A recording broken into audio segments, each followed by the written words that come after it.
শুভ রথযাত্রা সকলকে। আমরা আজ বনগাঁতে চলে গেছিলাম রথের জন্যে।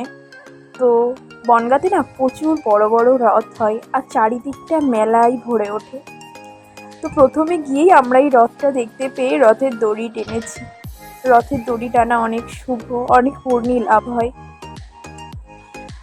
তো সেই মতো আমরা রথের দড়ি টেনেছি, প্রচুর আনন্দ করেছি। আর না, বনগাঁতে প্রচুর প্রচুর মানুষের সমাগম হয় আজকের দিনে।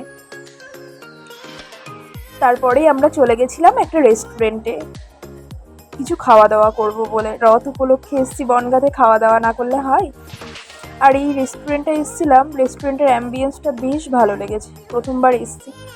খাবার দাবার প্রচুর রিজনেবল, প্লেসটা খুব ভালো। রথ, জিলিপি আর পাঁপড় ভাজা ছাড়া অসমাপ্ত। রথের দিন জিলিপি পাঁপড় ভাজা খেতেই হবে। তো আজ না সাবুর পাঁপড় ফার্স্ট ট্রাই করেছি, বেশ ভালো লেগেছে, জিলিপির সাথে দারুণ লাগছিল খেতে।